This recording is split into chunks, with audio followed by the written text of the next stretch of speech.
Hoy vamos a hablar de algo que tiene que ver con todo este trabajo de Vicente, de cómo cada persona puede cambiarle su destino. Puedo cambiar mi destino es el título de la conferencia. Muchas gracias, muy buenas tardes a todos, gracias por esta invitación. ¿Cómo es eso de usted ir a hacer la práctica rural al Amazonas? ¿Dónde fue? ¿Cómo llegó? ¿Qué descubrió? ¿Cómo fue ese encuentro con el poder de sanación? Bueno, fue algo muy lindo, Esteban Carlos, porque es dejarme llevar por mi corazón de niño. Todos tenemos que seguir nuestros instintos, nuestra pasión. Desde muy pequeño, cuando dibujaba los mapas de Colombia, sentía curiosidad por esa partecita de allá que parecía la colita de un pez. Y me ponía a pensar, ¿qué es eso allá tan verde, sin carreteras? ¿Quiénes vivirán allá? Y esa curiosidad estuvo en mi mente y en mi corazón durante muchísimos años, hasta que terminé mi rural y tomé la determinación, y ahorita vamos a hablar de la importancia de las determinaciones para transformar nuestro destino. Tomé la determinación de que iba a ser mi rural en ese mágico lugar de la selva, a pesar de que iba a ganar menos dinero y que probablemente iba a pasar incomodidades. ¿Y en qué parte de la selva amazónica estuvo usted? ¿En qué parte de la selva amazónica estuvo? Estuve en un lugar en mitad de la selva que se llama La Chorrera. Es el lugar donde nuestros indígenas estuvieron esclavizados y muchos de ellos asesinados en la explotación del caucho, donde estuvo una familia peruana, la familia Arana. Allí en la casa Arana hay un río hermoso que se llama el Igaraparaná. Igaraparaná, tiene música. Queda, para que se hagan una idea, a 2 horas y media en avión desde Atenas, saliendo de Leticia hacia el norte y aterrizando en un potrero. ¿Sí? En este lugar, en medio de la nada, pude observar tantas cosas de los indígenas que todo eso empezó a transformar mi manera de ver la vida y de comprender la salud y la enfermedad. La Chorrera es uno de los sitios, de los escenarios más importantes en la vorágine de José Eustacio Rivera. Estuvo usted repasando sus pasos sin saberlo. Bueno, ¿y allá qué hacía usted? ¿Era médico rural? Sí. ¿Hacía su baño rural común y corriente? Claro que sí, yo atendía 3 pacientes en la mañana y quedaba libre para el resto del día. ¿Y a qué dedicabas el Que resto me del día? dedicaba a jugar y a soñar y a observarlos a ellos cómo vivían. Fue una experiencia increíble, fue el lugar donde me di cuenta por primera vez que era una persona inmensamente rica, y no porque tuviera mucho dinero, sino porque necesitaba muy poco, y todo lo que necesitaba de alguna manera llegaba a mí. Creo con el tiempo que ese es el principio de la abundancia. ¿Y estuviste todo el tiempo en La Chorrera? Acabas de decir que te dedicaste a observar a la gente de La Chorrera. ¿Qué fue lo primero que detectaste de la gente? Hay una anécdota muy especial con las mujeres. Yo les observaba los embarazos, su abdomen, y no les daba estrías. Y recordaba cómo a una de mis hermanas le habían dado tantas estrías en su embarazo. Yo decía, con seguridad no es ninguna crema mágica que se eche, ¿verdad? Y dije, tiene que ser que ellas no sufren tanto, llevan una vida mucho más tranquila. Como anécdota, organicé un programa para atender a todas las mujeres y a sus bebés. Me esmeré en que ellas tuvieran el mejor lugar para dar a luz, porque definitivamente las niñas allá, una vez menstruan, ya empiezan a tener bebés. Es decir, una mujer a los 20 años ya puede haber tenido 4 o 5 hijos con facilidad. Adivinen cuántos partos atendí en 5 meses. ¿Cuántos? 0. Yo no podía entender, ¿cómo así? Que nadie había ido a que le atendiera su alumbramiento. Muy fácil la respuesta: ellas no van a ir a que uno les complique mucho la vida. La misma naturaleza hace que ellas, en su silencio, en su intimidad salen por la noche, se van al río y allí tienen sus bebés. Esto me enseñó de que de pronto nosotros estábamos haciendo una medicina que no estaba dando las soluciones que realmente necesitaban las personas. Y así poco a poco, observando la naturaleza, me di cuenta, por ejemplo, cuando empezaba a llover, que las hormigas ya habían recogido todos sus alimentos por ahí 5 días o 3 días antes de que comenzara la lluvia. Yo decía, si yo soy el médico egresado de una universidad tan buena como el CES, ¿cómo así que estas hormigas saben algo que yo no sé? Ese era mis pensamientos. Definitivamente la respuesta está ahí, en la naturaleza, alrededor, pero hay que tener tiempo y hay que disponerse a escuchar. Vicente, y estando allá en la Chorrera, fue que descubriste lo de la sanación, el poder de esto. ¿Por qué no nos hablas de eso? Después me fui para Leticia. Yo estoy pensativo, los de atrás sí están escuchando. Bueno, Si no, ya se habrían quejado. oye, regresé a Leticia y en Leticia prácticamente en la época en que yo estuve no hay violencia, no había violencia. Y curiosamente una noche me llegó un muchacho que le decían Gringo Negro, un guía de turismo con una herida en el cuello que le habían pegado en una borrachera con una botella.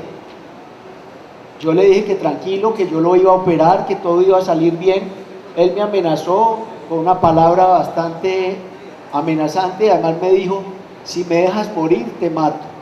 ¿verdad?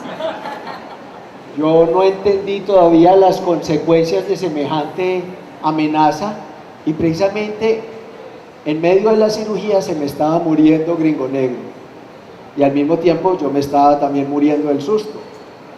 Finalmente logré recuperar, estabilizar el paciente, terminé la cirugía fundido al amanecer y estaba medio pueblo en la puerta esperándome para que yo les diera el parte médico, la familia de él especialmente. Y entre ellos había una señora que era su hermana y ella había tenido un sueño de ver un médico operando y que cuando operaba le salían unas luces de las manos. Realmente yo no le presté mucha atención a su sueño y a su historia, me parecían locuras. Yo he sido una persona común y corriente, sin ninguna don especial, sin ninguna iluminación. Estudié en un colegio donde ni siquiera nos exigían estudiar religión dentro de la cátedra. Y ella, empecinada, quería contarme el sueño, porque ella se dio cuenta que ese médico era yo y que en el sueño su hermano le decía, me voy a morir, me voy a morir.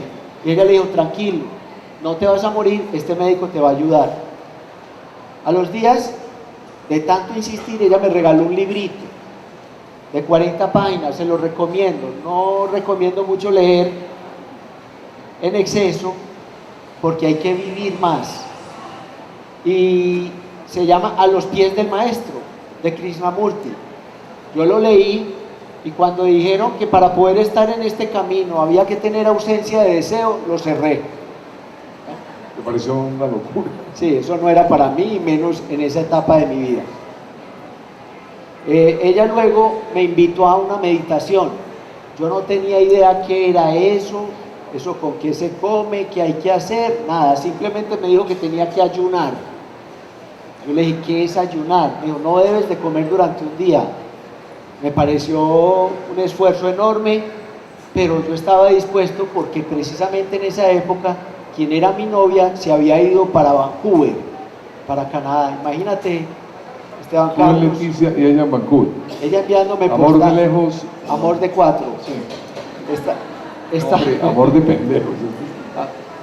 bueno, me enviaba unas postales hermosas de unos jardines perfectos, organizados, bellísimos, y yo metido en medio de la manigua. El golpe era duro, pero bueno, yo había terminado el noviazgo con ella, o ella había terminado conmigo, yo todavía no me había dado cuenta, y me envió las postales, se acabó el noviazgo y yo quería recuperarla. Entonces mi motivo de ir a esta meditación estaba loco, era cómo hago para que ella vuelva, cuando uno tiene que dejar que las personas vuelen y no aferrarse. Eso para que vayan teniendo una idea lo mundano, lo terrenal, lo común y corriente que he sido. Fui con esa intención, que ahorita vamos a hablar de las intenciones, pero en medio de la meditación, digamos que recibí ese don. Salí de la reunión de mal humor, enojado, furioso, pensé que había perdido mi tiempo, que tenía un hambre, ¿sí? Y llegué al pueblo, me devoré un pollo entero, ¿sí? Y se sentó un señor al lado a hablarme, y yo no le paré bolas, pero antes de que él me hablara, él me iba a contar que había comprado una moto. Era tarde, tal vez era el único que quedaba en el pueblo a esa hora. Y yo le dije de qué color era la moto, el cilindraje de la moto y cuánto había pagado. ¿Cómo así? ¿Le fuiste? Le leí todo lo que él me iba a contar. Era como si se hubiera despertado en mí una cantidad de sensibilidad. Era algo increíble. Por momentos... ¿Consumiste alguna sustancia? Nada, ni yagé, ni ayahuasca, ni marihuana, ni licor, nada. Nada. Yo lo miré y yo ya sabía. El Señor me miró y el susto se fue. Yo no entendí por qué se fue, porque yo no estaba pensando sino en mi pollo, ¿sí? Y a partir de ese instante empezaron a presentarse situaciones una tras otra en donde yo tenía que atender la gente sin mi estetoscopio, sin mi tensiómetro. Estaba yo en mi día de descanso en el pueblo y se me acercaba alguien, me decía: doctor, lo necesito para que venga y atienda a mi mamá. Yo: estoy de descanso. Pues mire, no estaba pensando ni en servir, nada. Estaba pensando en Vancouver todo el tiempo. Estaba en Vancouver y estaba en mi día de descanso. Vaya al hospital, que allá hay muchos médicos que están de turno. No había poder humano que me permitiera convencerles de que yo no tenía que ir.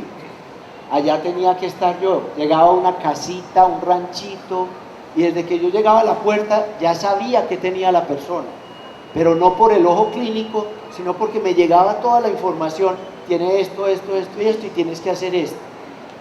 Y yo hacía lo que pensaba que tenía que hacer con mis manos y se recuperaba la persona. Entonces yo dije: yo ya me voy para mi casa a contarle a mi familia, esto es increíble. Pero llegué a mi casa y mi familia al principio no me creyeron que yo estaba loco, pero con toda razón. Un médico del CES que se va para el Amazonas y que regresa diciendo que va a ser sanador, imagínense pues por la que le tocó pasar a mi mamá, que está por allí. Bueno, y entonces, ¿qué pasó después? Al llegar a Medellín, ¿mantuviste ese... ¿Cómo llamas tú a eso que viviste? Una iniciación. Eso fue un regalo de Dios, muy lindo. Y ese regalo de Dios se mantiene aún. Todos los días se multiplica. Todos los días, mire esto, qué maravilla. ¿Ah? Entonces llegaste y empezaste a convencer primero a tu mamá. No, llegué al aeropuerto de Bogotá y como si un deseo muy grande me condujera a la librería. En esa época leía demasiado. Me fui para la librería del aeropuerto y encontré un libro de frente, pues, pero yo sentía que a mí me llevaban por ese libro. Yo sentía una fuerza que me arrastraba hacia el libro. Era algo increíble, de lo que no hablo mucho en público, porque dirán: bueno, este sí estaba bien loco. Nada. Ayahuasca, ¿cómo se llama? Cogí el libro y vi que lo escribió la doctora Bárbara Ann Brennan. Ella trabajó en la NASA, sanadora, graduada en física atmosférica, y yo dije: yo quiero conocer a esta señora. Esta señora le creo, me parece una persona estudiada, seria, científica, pues allá tengo que estar. Pasaron los años y atendí a una niña en Envigado que me partió el corazón. Tenía 14 años y le iban a tener que amputar una extremidad, un pie, faltándole 3 meses para su fiesta de 15. De solo pensarlo, yo cuando me llamaban que tenía que atender la niña que se le había alborotado el dolor en su pierna, yo cerraba el consultorio, me dedicaba a esta niña, allá me quedaba hasta que le quitara el dolor.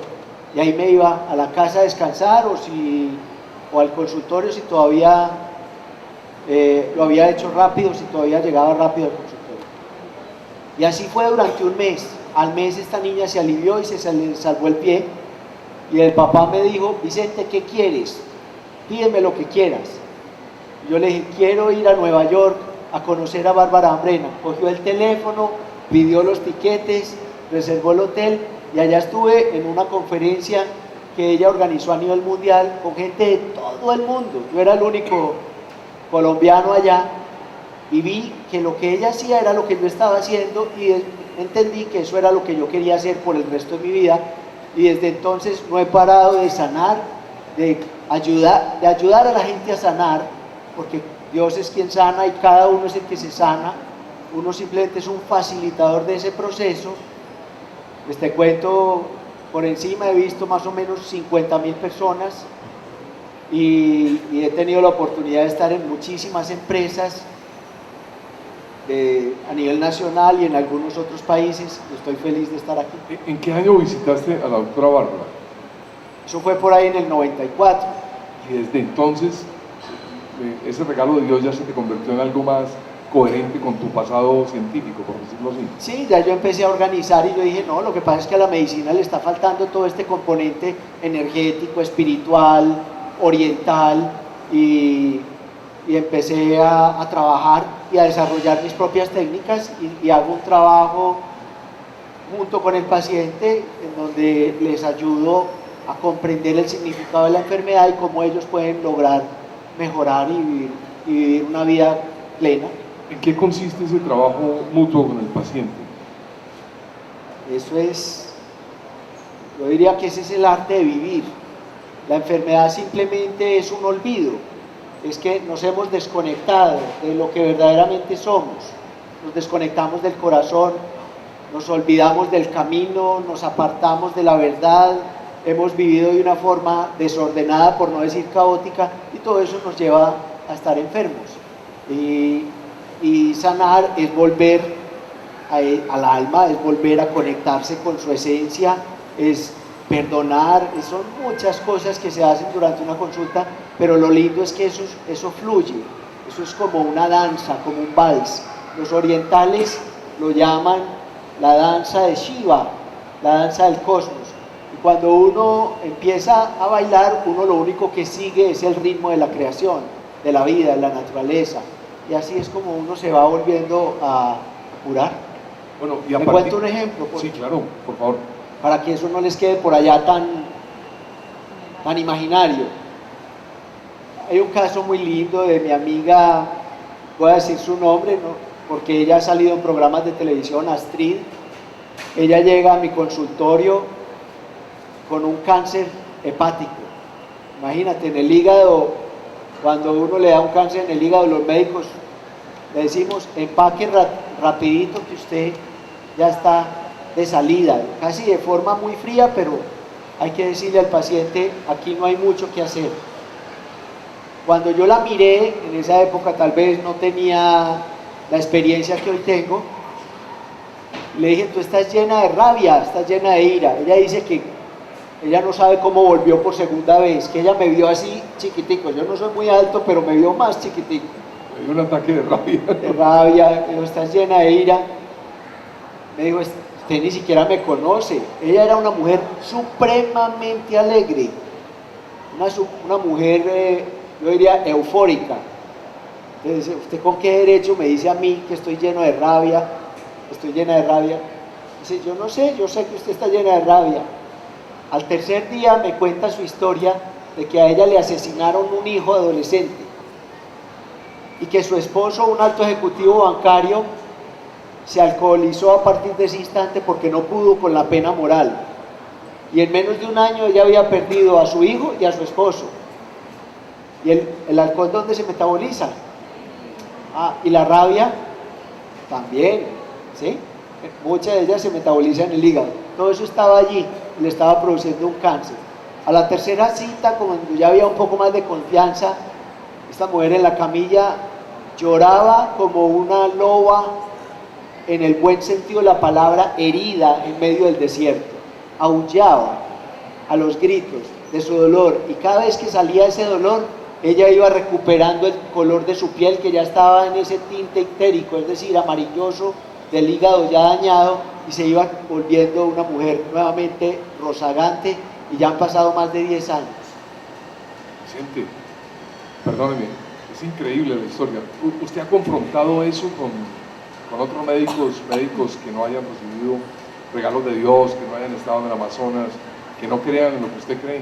Pues precisamente esa ha sido una de mis grandes tareas.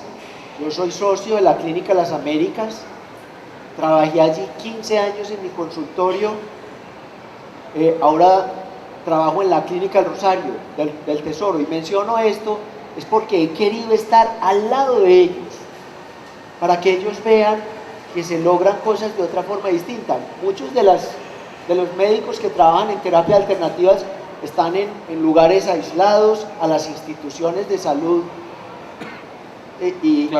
clásicas, para que precisamente ellos se vayan acercando y yo me pueda también acercar a ellos. Es muy difícil la tarea, pero no importa. La verdad se tiene que ir sustentando por sí sola, y uno no tiene, ojalá poder llegar a recibir colegas, a que hagamos investigación, para que todos los días esto quede más documentado. Brevemente te cuento otra anécdota, porque no hemos empezado el conversatorio. No, estamos apenas en lo chamanístico. Imagínate que una vez atendí a un paciente en la Clínica Las Américas que tenía lupus. El lupus es una enfermedad autoinmune, es decir, que el cuerpo se ataca a sí mismo, y por lo que uno ha estudiado no es curable. Llevaba más de 15 días hospitalizado. Yo lo empecé a atender, se alivió, y entonces los médicos prefirieron cambiar el diagnóstico de lupus. ¿Ah? Es más fácil cambiar el diagnóstico que creer que realmente se alivió de algo. Entonces digo, no, si se alivió de lupus es que no era lupus. Hice la pregunta de la confrontación con los médicos tradicionales. ¿Usted no te da susto, temor, confrontarte con una medicina más basada en la experimentación, en lo empírico, en lo palpable? Uno, para estar en este camino, tiene que ser valiente. El camino, yo llamo esto también un camino espiritual, es con coraje, con fuerza, con valentía, con pasión. Y claro, yo sentí temor, tengo varias anécdotas para que sigamos, pero muchas veces eso es por el ego. Estaba muy joven, estaba empezando, me importaba demasiado el qué dirán, qué piensa la gente de mí. Y cuando puse un afiche en la clínica anunciando una conferencia, y me imagino que alguno de los médicos puso en lapicero, brujo, mentiroso, a mí se me revolcó todo. Yo sentí un golpe bajo, pero después entendí que yo no tenía que estar luchando contra nadie, yo simplemente tenía que estar concentrado haciendo mi trabajo lo mejor posible. Y la anécdota es que un día yo había hecho un pacto con Dios. Yo le dije, bueno, Diosito, yo trabajo de sol a sol, lo que usted diga que yo haga, yo lo hago. Eso sí, usted me manda a los pacientes. Y antes de Semana Santa, yo sentía la mirada de todos los colegas encima, como este brujo que vino a hacer aquí, o este chamán, o este con qué será, qué cura o qué sana, en fin, uno siente, o puede que no, puede que sea curiosidad, pero uno a veces se previene ante las personas. Y coincidencialmente era antes de salir a Semana Santa y se me acabaron los formularios médicos. Y dije, no, ahora sí el colmo. Ahora voy a tener que formular después de Semana Santa en hojitas de cuaderno. Ahí van a decir, no, Brujo, rebrujo. Brujo y pobre. ¿Ya? No. Pobre brujo. Ordinario, no. Entonces yo me sentí mal y ya eran las 7 de la noche. En esa época trabajaba hasta muy tarde. Y llega, yo le dije a Dios, ¿qué voy a hacer? Yo no sé. Le dije a la secretaria, páseme la siguiente paciente. Y se sienta la señora allí. Señora, ¿usted en qué trabaja? Me dice, yo tengo una tipografía. Yo, bien por esa, ¿ya? Vea, necesito de estos formularios tantos para la semana entrante.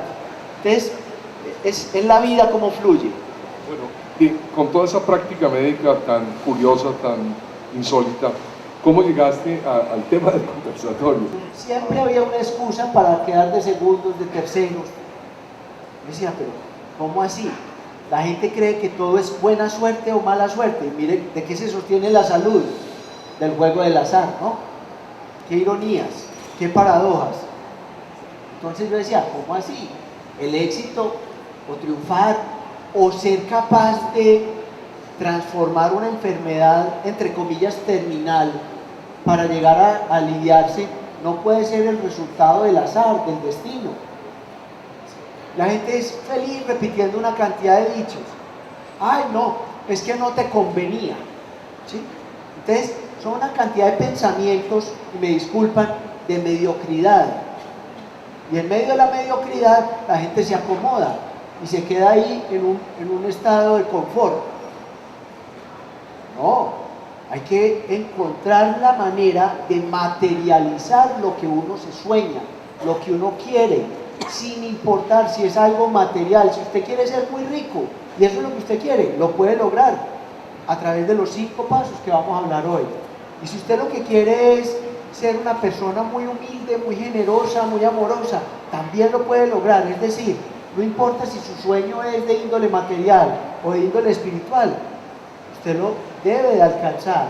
Y la vida es para que usted forje su propio destino y materialice y sea el arquitecto de sus sueños. ¿Cómo llegaste a sintetizar esos 5 pasos? ¿Cómo concluiste que eran los 5 pasos necesarios para cambiar el destino? Una mezcla, el conocimiento está ahí, en los libros, en las personas, observando. Incluso ahorita que venía acá, estaba otra vez repasando esos 5 pasos en mi propia vida y entendiéndolos con más profundidad. Entonces es una mezcla. Mis pacientes son quienes más me han enseñado.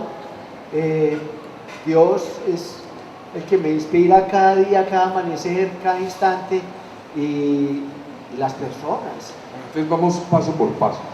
Háblanos de atención. Mire, esto es tan bonito que esta es la charla que yo llamo casi que la de Plaza Sésamo. ¿Sí? Gracias, hombre. Aquí me parece con la Rosa René. Mire, ¿por qué 5? Me decía ahora un señor. Yo le decía, ¿usted con qué trabaja? ¿Con las manos o no? Uno no dice mano de obra o manos a la obra. No es casual que el ser humano tenga 5 dedos. Es que el conocimiento está ahí. Pero es decir, aquí en este eje X hay 4 dedos. Son los 4 elementos de la naturaleza: la tierra, el agua, el fuego y el aire. ¿Sí? Y también están los 4 puntos cardinales. ¿Sí? Y mire que cada dedo tiene 3 falanges. Porque en este plano, en este mundo, en esta dimensión, ¿sí?, estamos en la tercera dimensión, donde todo se mide en energía o materia, espacio y tiempo, ancho, largo y profundo. O sea, no hay duda, estamos en tercera dimensión y eso está ahí plasmado. Dios no juega a los dados y nosotros, si somos guiados por Él, tampoco podemos jugar a los dados. Tenemos que actuar de manera inteligente y asertiva. Es decir, en este plano, este es el signo de las matemáticas de ¿qué? Igual. En este plano, en este mundo, todos somos igualitos, llenos de defectos, ¿ya?, que estamos tratando de aprender y aprender a amarnos y aprender a servir para poder crecer y evolucionar. Entonces, este es el plano terrenal y este es el plano espiritual, el plano divino. Mire que este dedo, ¿cuántas falanges tiene? 2, porque la energía llega del Padre y conecta, y nosotros tenemos un yo superior, una parte divina. En cada uno de nosotros está la divinidad, y un yo inferior, que es la parte humana, que nosotros tenemos que buscar como desde lo humano pasar a lo superior. Y la energía es los éteres, la energía del éter o la energía del amor, que que le da vida a todo esto. Las respuestas estaban ahí en la mano y no la miramos. Hay que estar atentos. Entonces, ¿por qué no estamos atentos? Porque estamos dormidos, porque no estamos despiertos. ¿Ustedes creen que porque están ahí escuchándome o escuchándonos y están ahí en las sillas, están despiertos? No necesariamente. Estar despiertos es mucho más, es estar conectado, es estar vivo. Sabemos que estamos despiertos cuando vivimos la vida con pasión y alegría. Tanta enfermedad, tanta depresión, tanta angustia, tantos años, tanta fluoxetina, sin hablar mal de los medicamentos, pueden ser importantes en determinado instante, es porque andamos dormidos. El primer paso es estar atentos. ¿Cómo hacemos para despertar? La meditación ayuda a despertar. Escucharse el mundo y escucharse a sí mismo. Y para conocerse, para darse cuenta que todo lo que sucede es por algo. La vida no es casualidades, todo tiene un orden perfecto, pero si uno sigue dormido no se va a dar cuenta. Entonces le diagnostican cáncer, se choca en el carro. La mente es como un lago, y si el lago está agitado por la brisa o por nuestras emociones o por nuestros pensamientos, ¿qué pasa con el fondo del lago? Miren esta agua que hay aquí. ¿Tú ves lo que hay en el fondo? Claro, pero si le prenden el motor a eso, se empieza a agitar, uno ve burbujas, no se ve con claridad lo que hay en el fondo del lago. Entonces hay que estar relajados, hay que estar atentos, tranquilos, serenos, no estar todo el día pensando, no estar todo el día dejándonos arrastrar por nuestras emociones. Y en esa quietud y en esa tranquilidad podemos ver lo que hay más allá. ¿Cómo se logra ese despertar? Hay que querer despertarse, hay que trabajar la voluntad. Yo quiero, primero tengo que ser consciente de que estoy dormido. La gente no sabe que está dormida. La gente, como dije ya, me pasan una y otra y 1000 veces. Cuarto matrimonio, quinto matrimonio. Entonces, los culpables es que las mujeres de hoy en día son muy interesadas, que los hombres de hoy en día no sirven para nada, ninguno quiere compromiso. Entonces, seguimos viviendo un cliché y no nos detenemos. Hay veces parar. La vida muchas veces lo está parando a uno a través de un secuestro, a través de estar en la cárcel, a través de una enfermedad, a través del nacimiento de un hijo, a través de un fracaso, una pérdida de un empleo. Lo para. Le dice, pon atención, ¿qué está sucediendo? ¿Qué es lo que la vida le está queriendo enseñar? Hoy daba una charla